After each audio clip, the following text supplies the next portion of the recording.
جو سورہ پڑھی جائے گی اس کا نام اس سورہ کی پہلی آیت سے ماخوذ ہے، یعنی سورۃ الفیل، کیونکہ اس میں تذکرہ ہے ہاتھی والوں کا، اس لشکر کا جس لشکر کے ساتھ ہاتھیوں کی بڑی تعداد تھی۔ اور مکہ مکرمہ میں اونٹ ہوا کرتے تھے، بکریاں ہوا کرتی تھیں، بھیڑیں ہوا کرتی تھیں، لیکن ہاتھیوں کا وہاں پر تذکرہ نہیں ملتا ہے، تو یہ گویا وہ جانور تھا جو وہاں کے لوگوں کے لیے اتنا مانوس نہ تھا۔ یہ جو واقعہ اس سورہ میں بیان کیا گیا اس کی تفصیلات جاننا بھی ضروری ہے، تبھی یہ سورہ سمجھ میں آئے گی، اور اس سورہ سے جو پیغام دیا گیا ہے وہ پیغام بھی سمجھ میں آئے گا۔ پہلی چیز یہ سمجھنے کی ہے کہ ایک معجزہ ہوتا ہے اور ایک ارہاس ہوتا ہے۔ معجزہ کہتے ہیں ان خارق عادات یعنی غیر معمولی ایسے واقعات یا ایسے کام جو انسانی قدرت سے باہر ہو، وہ اس کو ہم خارق عادت کہہ سکتے ہیں کہ خلاف معمول کے برعکس انسانی قدرت سے باہر جو واقعات پیش آتے ہیں ان کو خارق عادت واقعہ کہا جاتا ہے، یعنی معمول سے ہٹ کر۔ تو جیسا کہ میں نے عرض کیا کہ ایک معجزہ ہوتا ہے، اس طرح کے واقعات جب نبی کے ہاتھوں پیش آتے ہیں، نبی کے ذریعے پیش آتے ہیں، تو ہم اس کو معجزہ کہتے ہیں۔ اور اسی طرح کے واقعات یعنی اس سے ملتے جلتے نبی کی نبوت سے پہلے پیش آتے ہیں تو ان کو ارہاس کہا جاتا ہے۔ گویا یہ ارہاس تمہید ہے ایک نبی کی بعثت کی، اس میں گویا اشارہ ہے، اعلان ہے کہ اب ایک نبی آنے والا ہے، اب دنیا کا نظام بدلنے والا ہے، اب ایک نیا عقیدہ آئے گا، نئی تہذیب آئے گی، نئی شریعت آئے گی، ایک نیا نبی آئے گا، اور اب دنیا میں ایک انقلاب آئے گا، جو نظام چل رہا تھا وہ نظام اب ختم ہوگا، ایک نیا نظام اب دنیا میں چلے گا۔ مثال میں یہ سب سے بڑا واقعہ خود ابرہہ کا واقعہ ہے۔ جس طرح ابرہہ کی ہلاکت ہوئی، اس کے لشکر کی ہلاکت ہوئی، جس طرح تباہی مچی، اور جس طرح چھوٹی چھوٹی چڑیوں نے چھوٹے چھوٹے کنکروں سے اتنے بڑے لشکر کو اور ان کے ہاتھیوں سمیت ان کو ہلاک کر دیا، برباد کر دیا، یہ واقعہ بھی انسانی قدرت سے باہر ہے۔ اسی طرح کسریٰ کا جو محل تھا وہ جتنا مضبوط اور جتنا مستحکم تھا، فن تعمیر کا گویا ایک وہ اعلیٰ نمونہ تھا۔ نبی علیہ الصلوۃ والسلام کی بعثت، وہ نبی علیہ الصلوۃ والسلام کی ولادت کی رات، اس میں دراڑیں پڑ جاتی ہیں، اس کے کنگورے گر جاتے ہیں، اس کے چھجے زمین پر آ جاتے ہیں۔ یہ کیسے ہوا کوئی نہیں سمجھ سکتا تھا، کوئی نہیں جان سکتا تھا کہ ایسا محل اتنا مضبوط، اتنا پختہ اور ایسا عالیشان، وہ اچانک کیا ہوتا ہے کہ اس کے کنگورے گرنے لگتے ہیں، چھجے گرنے لگتے ہیں، اور اس کی موٹی موٹی مضبوط ایسی دیواریں گویا جیسے سیسا پلائی ہوئی دیواریں ہوں، ان میں دراڑیں پڑنے لگتی ہیں۔ ایسے ہی ایران کا وہ آتش کدہ جہاں 1000 سال سے آگ جل رہی تھی، مسلسل جل رہی تھی، کیونکہ آگ کی پوجا ہوتی تھی، آگ کی پرستش ہوتی تھی، پتہ نہیں کتنا تیل اس میں پڑتا ہوگا یا لکڑیاں اس میں ڈالی جاتی ہوں گی، مسلسل وہ آگ جلتی رہتی تھی۔ اچانک اس رات وہ آگ جلنا بند ہو جاتی ہے اور بجھ جاتی ہے۔ کیسے بجھ گئی کوئی اس کی توجیہ نہیں کر سکتا۔ ویسے ہی وہاں پر کاشان میں ایک جھیل تھی، میلوں لمبی اور میلوں چوڑی، بڑی گہری، پانی سے بھری ہوئی، اچانک وہ سوکھ جاتی ہے، ایک قطرہ بھی پانی اس میں نہیں ملتا۔ یہ واقعات تو باہر پیش آئے، اس کے علاوہ نبی علیہ الصلوۃ والسلام کے ساتھ جو واقعات پیش آتے تھے نبوت سے پہلے بھی، کہ جب آپ چل رہے ہیں تو بادل کا سایہ ہے، آپ چل رہے ہیں راستے آپ کو سلام کر رہے ہیں۔ ایسے ہی وہ بکری جس کے تھن بالکل پچکے ہوئے تھے، ایک قطرہ اس میں دودھ کا نظر نہیں آتا تھا، وہ آپ کی برکت سے اس کے تھن دودھ سے بھر جاتے ہیں۔ وہ اونٹنی جس کے لیے چلنا مشکل تھا، اتنی لاغر، اتنی کمزور، لیکن جب آپ اس پر بیٹھتے ہیں اور دائی حلیمہ آپ کو لے کے چلتی ہیں تو ہوا سے باتیں کرنے لگتی ہے۔ تو یہ سب چیزیں جو پیش آئیں، انہی کو ارہاسات کہا جاتا ہے۔ یہ گویا اشارہ دے رہی ہیں کہ اب دنیا میں ایک انقلاب آنے والا ہے، اب دنیا میں ایک تبدیلی رونما ہونے والی ہے۔ تو یہ بھی سمجھنے کی ضرورت ہے۔ تو یہ واقعہ بھی ارہاسات میں سے ایک ارہاس ہے۔ دوسرے، ابرہہ کو بھی سمجھنے کی ضرورت ہے، ابرہہ کی طاقت کو سمجھنے کی ضرورت ہے، ابرہہ کے اصل مقصد کو بھی سمجھنے کی ضرورت ہے، کیونکہ کبھی کبھی مقصد جو سامنے ہوتا ہے وہ کچھ اور ہوتا ہے، لیکن اندر مقصد کچھ اور ہوتا ہے۔ اگر ہم اس وقت کی جو دنیا ہے، اس دنیا میں جو حالات پیش آ رہے ہیں، جو جنگیں ہو رہی ہیں اور جو ایک رسہ کشی ہے اور جو واقعات خود ہمارے ملک میں پیش آئے، وہ اگر ہم سامنے رکھیں تو ہم بھی اس نتیجے پر پہنچیں گے کہ کبھی کبھی جو چیز دکھتی ہے وہ نہیں ہوتی ہے اور جو نہیں دکھتی وہ ہوتی ہے۔ تو ابرہہ کا معاملہ بھی کچھ اسی طرح کا ہے۔ سورہ قریش میں ہم لوگوں نے پڑھا تھا کہ مکہ جو ہے وہ مرکز بن گیا تھا کعبے کی وجہ سے، کعبے کے تقدس کی وجہ سے۔ مرکز وہ تجارتی بن گیا تھا، مرکز وہ اقتصادی بن گیا تھا، اور کعبے کی نسبت کی وجہ سے مکے کے لوگوں کو جو احترام حاصل تھا، جو مقبولیت اور محبوبیت حاصل تھی، وہ اور کسی علاقے اور کسی خطے کے رہنے والوں کو حاصل نہیں تھی۔ یہ چیزیں بھی پیش نظر رہنی چاہیے۔ اب ابرہہ جو یمن کا حاکم تھا، بادشاہ نہیں تھا، نائب بادشاہ تھا، اور وہ حبشہ کے تابع تھا، عیسائی تھا، وہ بھی یہ سب دیکھ رہا تھا، اور یمن میں عیسائی بھی تھے اور یعنی وہ لوگ بھی تھے جو عیسائی نہیں تھے، اور وہ کعبے آیا کرتے تھے، حج کے لیے آتے تھے، طواف کے لیے آتے تھے، زیارت کے لیے آتے تھے۔ ابرہہ یہ سب دیکھ رہا ہے کہ ہمارے یہاں کے لوگ وہاں جا رہے ہیں، مکے کو بہت ترقی ہو رہی ہے، کاروبار وہاں بڑھ رہا ہے، تجارت کو فروغ حاصل ہو رہا ہے، اور مصر اور شام جانے والے جو تجارتی راستے ہیں ان پر یہ عرب قابض ہیں، ان کا کنٹرول ہے، گویا تجارت انہوں نے اپنے ہاتھ میں لے رکھی ہے، اور اس سے ان کو بڑی معاشی خوشحالی ان کے یہاں آ رہی ہے، اور مکے کے لوگوں کو بہت احترام کا درجہ حاصل ہو گیا ہے۔ یہ ساری چیزیں اس کے ذہن میں آ رہی تھیں کہ کسی طرح مکے کی اس مرکزیت کو ختم کیا جائے، تجارت کو وہاں سے یمن منتقل کیا جائے، اور مکے کے لوگوں کو جو احترام حاصل ہے وہ احترام صنعاء کے لوگوں کو حاصل ہو۔ تو اس نے مکے کی مرکزیت کو، مکے کی اس حیثیت کو ختم کرنے کے لیے اور تجارت اور کاروبار کا رخ یمن کی طرف یعنی صنعاء کی طرف موڑنے کے لیے اس نے ایک فیصلہ کیا کہ میں یہاں پر ایک بڑی عبادت گاہ بناؤں گا۔ اس نے اور بہت بڑی عبادت گاہ اس نے بنائی، بہت مضبوط، بہت اونچی، بہت بلند اور بہت وسیع رقبے میں۔ اس کے بعد اس نے اعلان کیا کہ مکے کا حج ادھر منتقل کر دیا جائے گا۔ مکے میں جو حج ہوتا ہے، مکے میں جو میلہ لگتا ہے، مکے میں جو بھیڑ جمع ہوتی ہے، اور وہاں پر ایک جشن کا جو ماحول ہوتا ہے، جو بازار لگتا ہے، جو منڈی لگتی ہے، جو کاروبار ہوتا ہے، وہ سب میں ادھر منتقل کر دوں گا۔ یہ اس نے اعلان بھی کیا۔ اس کا اثر فطری طور پر مکے کے لوگوں پر پڑا، کیونکہ وہ کعبے کو جس نظر سے دیکھتے تھے، جس احترام سے دیکھتے تھے، تو ان کو اس کعبے کی توہین محسوس ہوئی اور ان میں اشتعال پیدا ہوا۔ اب جیسا کہ روایات میں آتا ہے کہ وہاں سے دو آدمی نکلے غصے سے بے قابو ہو کر، اور وہ پہنچے صنعاء۔ جیسا کہ روایات میں آتا ہے، دو باتیں آتی ہیں، ایک یہ کہ انہوں نے وہاں پر غلاظت ڈالی، دوسرے یہ کہ انہوں نے وہاں پر آگ لگانے کی کوشش کی۔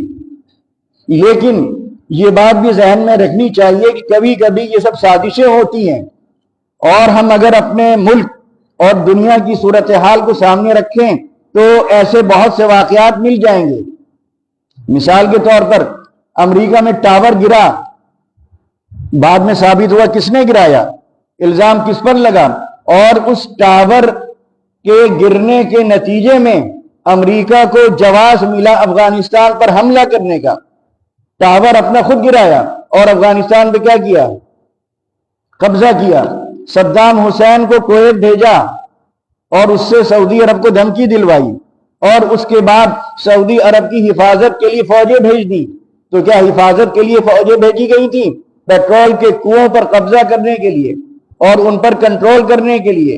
افغانستان پر جو حملہ کیا وہ ملا عمر یا اسامہ بن لادن مقصود نہیں تھے، بلکہ وہاں کے وہ خزانے، وہ ذخائر تھے جو وہاں پر مدفون ہیں مختلف دھاتوں کی شکل میں، ان پر کنٹرول کرنا تھا۔ اور خود ہم اپنے یہاں دیکھیں واقعات، یہاں بھی بات ایسے پیش آئے کہ وہ واقعہ کسی اور نے کیا اور اس کے نتیجے میں دوسری قوم پر حملہ کیا گیا۔ آپ اگر بہت سی چیزیں آپ کے ذہن میں ہوں گی کہ ایسے بہت سے واقعات پیش آئے کہ الزام دیا گیا مسلمانوں کو، لیکن حقیقت میں وہ مسلمانوں نے نہیں کیے تھے، کروائے گئے، اور ان واقعات کے بعد اس کو بنیاد بنا کر، اس کو آڑ بنا کر پھر جو تباہی مچائی گئی، پھر جو فساد کا سلسلہ شروع ہوا، وہ سب جانتے ہیں۔ تو یہ چیزیں بھی ہوتی ہیں کہ مذہب کا نام ہوتا ہے، مذہب کا رنگ دیا جاتا ہے، لیکن مقصد ایسا ہوتا ہے، مقصد کاروبار ہوتا ہے، مقصد دولت ہوتی ہے، مقصد خزانہ ہوتا ہے، مقصد اقتدار ہوتا ہے، مقصد کرسی ہوتی ہے۔ ایسا تاریخ میں بہت مثالیں ملتی ہیں۔ تو بہرحال ابرہہ نے جب یہ ہوا تو وہی دوسرا رخ جو میں بتانا چاہ رہا ہوں کہ روایات میں یہ بھی آتا ہے کہ وہ کام خود ابرہہ نے کروایا تاکہ اس کو آڑ بنا کر، بنیاد بنا کر وہ کعبے پر حملہ کرے۔ لہذا اس نے اس کے بعد اعلان کر دیا کہ اس کا بدلہ میں اس طرح لوں گا کہ اس کعبے کو ڈھا کر رہوں گا۔ چنانچہ اس نے فوج تیار کی اور اس میں بڑے ہاتھی بھی تھے، 60,000 آتا ہے روایات میں، 60,000 افراد پر مشتمل اس کا وہ لشکر تھا، اور وہ وہاں سے بہرحال بڑی شان کے ساتھ، بڑی آن بان کے ساتھ نعرہ بازی کرتے ہوئے نکلا ہوگا۔ وہاں سے وہ چلا، اس کے بعد وہ چلتے چلتے جہاں جہاں اس کو عرب قبائل ملتے گئے، چھوٹی موٹی جھڑپیں ہوتی گئیں، کیونکہ بہرحال کعبے کا سب احترام کرتے تھے۔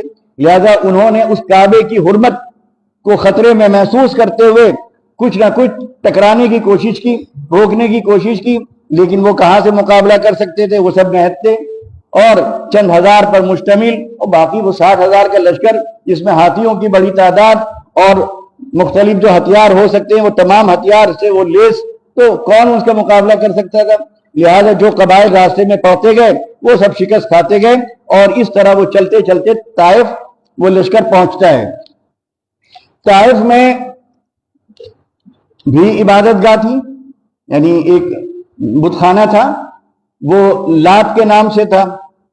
تو ان لوگوں نے کو یہ ڈر لگا کہ یہ ہمارا جو بت خانہ یہ نہ ڈھا دے، تو وہاں کے لوگوں نے اس سے کہا کہ دیکھیے ایسا ہے کہ یہ کعبہ نہیں ہے، یہ لات کا مندر ہے، یہ لات کا بت خانہ ہے، آپ اس کو چھوڑ دیے، آپ کو جانا ہے آگے، ہم ایک آدمی آپ کے ساتھ کر دیتے ہیں جو آپ کو راستہ بھی دکھائے گا۔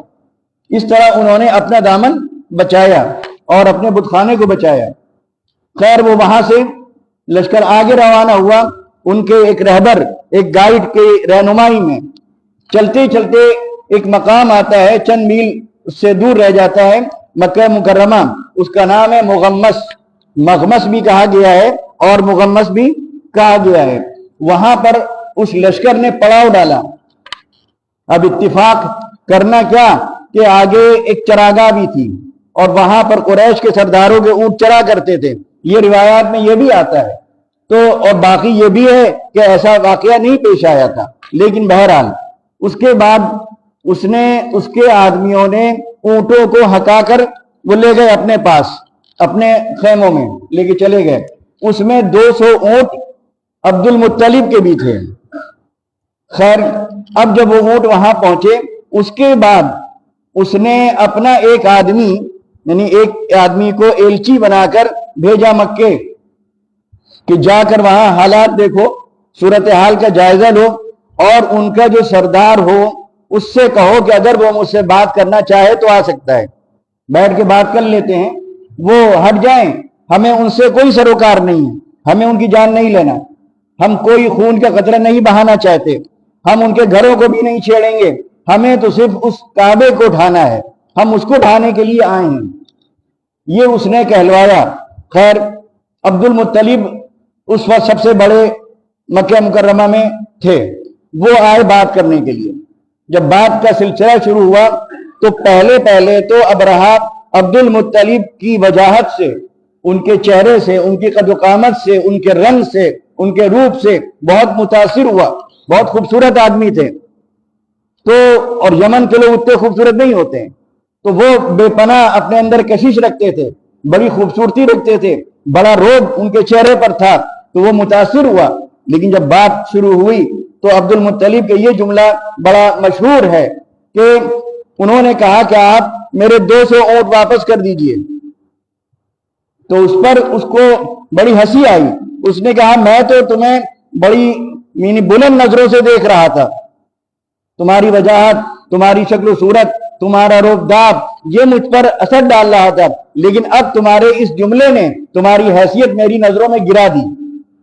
حیرت ہے کہ میں تمہارا وہ گھر جس کی تم عبادت کرتے ہو، جس کے تم چکر لگاتے ہو، جس کو تم اپنی جان سے زیادہ محبوب سمجھتے ہو، میں اس کو ڈھانے کے لیے آیا اور تم اس کے سلسلے میں کوئی بات نہیں کر رہے ہو، تمہیں صرف اپنے 200 اونٹوں کی فکر ہے۔ مگر اچھی کیسی بات تم نے کر دی، تمہاری حیثیت میری نظروں میں گر گئی۔ لیکن ان کا جملہ دیکھیے، ان کا یعنی بت پرستی کے باوجود خدا پر ان کا ایمان، خدا کی قدرت پر ان کا یقین دیکھیے۔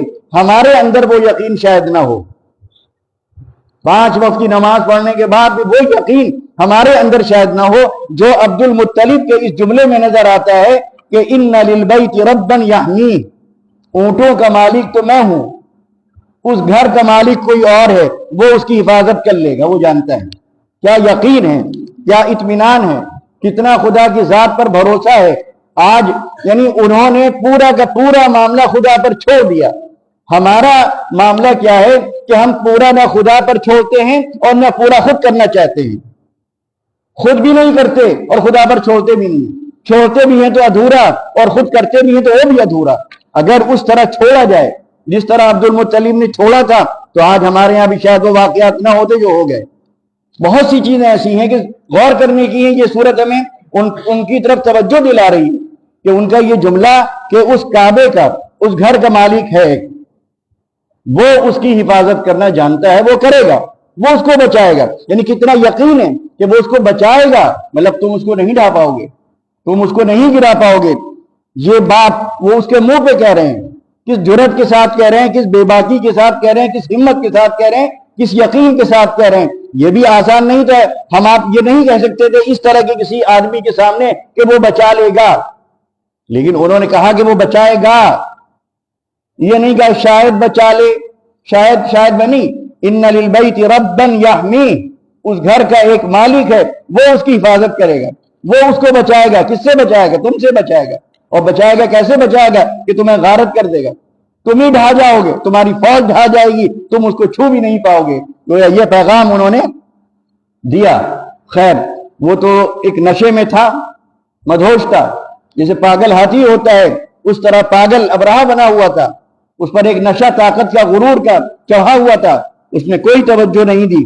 خیر اس کے بعد وہ قافلہ، اس کا یعنی فوج لشکر آگے بڑھتا ہے، جب مکے کے قریب پہنچنے لگتا ہے، یعنی وہاں سے جب نکلتا ہے، اب دیکھیے قدرت بھی اپنا ان للبیت ربا یحمی وہ کہہ کے وہاں سے نکلے اور قدرت پر انہوں نے چھوڑ دیا، اللہ کی ذات پر چھوڑ دیا۔ اب اللہ تعالیٰ نے اپنا کام کرنا شروع کر دیا، قدرت اپنا کام کر رہی ہے کہ وہ جب چلا آگے بڑھا تو اس کا ہاتھی بیٹھ گیا، اس کے ہاتھی کا نام محمود تھا، بجائے آگے بڑھنے کے بیٹھ گیا، بہت مارا پیٹا گیا، اس کو کچھ ٹھوکے لگائے گئے، لیکن آگے بڑھنے کے لیے تیار نہیں۔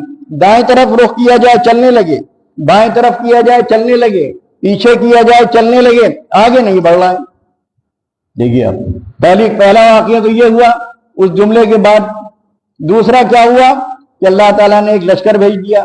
بھائی انہوں نے تو کہہ دیا کہ ہم نہیں کر سکتے، ہم عاجز ہیں۔ لہٰذا عبد المطلب جب مکے پہنچے انہوں نے سب لوگوں سے کہا کہ بھائی ایسا ایسا معاملہ ہے، اس کا مقابلہ ہم کر نہیں سکتے، لہذا گھر خالی کرو، سامان وامان لو، پہاڑ پہ چل کے بیٹھ جاؤ، وہاں دعا کرو۔ اور پھر جو ان کی دعائیں منقول ہیں اشعار کی شکل میں، وہ خالی توحید پر دلالت کرتی ہیں، خیر وہ سب خالی کر کے چلے گئے. اب ادھر اس کا ہاتھی چل ہی نہیں رہا ہے, ادھر اللہ تعالی کا عذاب کا سلسلہ شروع ہوتا ہے. لہذا چڑیوں کی فوج آتی ہے چاروں طرف سے, بحر احمر سے اٹھ کر چڑیاں آتی ہیں. چڑیاں بھی کیسی, ایسی نہیں کہ وہ شتر مرغ کی طرح بڑی بڑی ہوں یا گدھ کی طرح بہت بڑے بڑے پرندے ہوں, چھوٹی چھوٹی چڑیاں ہیں, کبوتر اور فاختہ جیسی کہ آتا ہے روایت میں, چھوٹی چھوٹی. اور ان کے چونچ میں ایک پتھر ہے, چھوٹی سی چڑیا, چھوٹی سی چونچ, کتنا بڑا پتھر آ جائے گا. پنجے, یہ بھی آتا ہے کہ چونچ کی شکل کچھ اور تھی, پرندوں جیسی تھی, لیکن ان کے جو پنجے تھے وہ کتے کے پنجے کی طرح تھے. لیکن یہ روایات ہیں, حقیقت اللہ ہی بہتر جانتا. بہرحال پنجے تھے, ان کے دونوں پنجوں میں بھی چھوٹے چھوٹے پتھر تھے. پتھر کے بارے میں جیسا ہے سجیل کہتے ہیں, یعنی جو گارا ہوتا ہے مٹی جس کو پانی سے تر کر دیا جاتا ہے, وہ مٹی سوکھ جاتی ہے, وہ سنگریزہ ہو جاتی ہے, وہ ٹھکری کی شکل اس کی بن جاتی ہے. اس کی کیا حیثیت بھائی, اگر پہاڑ کے پتھر ہوتے, مکہ تو پورا پہاڑ ہی تھا, پہاڑ کے پتھر ہوتے, پہاڑی پتھر کی کنکریاں ہوتی, تب بھی یہ توقع ہو سکتی تھی کہ چوٹ لگتی. اوپر سے جب وہ پڑتے نوکیں ہوتی, نوکیں چکتی. مٹی گارے سے بنے ہوئے مٹر کے دانے کے برابر چھوٹی چھوٹی گولیاں ہیں. وہ لشکر پرندوں کا یعنی ہاتھیوں کے اس لشکر کے مقابلے میں چھوٹی چھوٹی چڑیوں کا ایک لشکر آتا ہے. ان کی تلواریں, نیزے, بلن اور نہ جانے کیسے کیسے ہتھیار ہوں گے, اس کے مقابلے میں مٹی کے گارے کی بنی ہوئی چھوٹی چھوٹی کنکریاں جو مٹر کے دانے کے برابر تھی وہ ہتھیار کے طور پر استعمال ہو رہی ہیں. لیکن وہاں اللہ ہے, وہاں کون ہے؟ اللہ ہے. اس کی وہ کنکر میں, مٹر کے برابر دانے میں وہ طاقت ہے جو آج کے ایٹم بم میں وہ طاقت نہیں ہے, نیوکلیئر بم میں وہ طاقت نہیں ہے. لیکن ہم اس طرح مانگے اللہ تعالیٰ سے, اس طرح اس سے مدد مانگیں, اس طرح اس سے فریاد کریں, اس طرح اس کی قدرت پر یقین رکھیں, تو وہ کنکریاں ہم کو بھی مل سکتی ہیں. وہ لشکر چڑیوں کا آج بھی آ سکتا ہے. اللہ تعالیٰ ایسا نہیں ہے کہ وہ پیدا کرنے کے بعد یا ایک بار ابرہہ کو شکست دینے کے بعد یا اس کو عذاب میں مبتلا کرنے کے بعد اب اس نے جو ہے چیز سے ہاتھ جھاڑ لی ہے. آج بھی وہ ویسے ہی ہے, آج بھی وہی طاقت, وہی قدرت اس کے پاس ہے. آج بھی اس طرح کے واقعات پیش آ سکتے ہیں, لیکن اس کے لیے وہ یقین ہونا چاہیے جو یقین عبد المطلب کی زبان میں تھا, ان کے اس جملے میں تھا. بہرحال اب اس کے بعد وہ کنکر, وہ چھوٹا سا مٹر کے دانے کے برابر جس پر گرتا تھا, اگر سر پہ گرا تو چیرتا ہوا پاؤں سے نکل جاتا تھا اور وہ حصہ سڑنے لگتا تھا, گلنے لگتا تھا. اس پتھر میں یہ تاثیر تھی.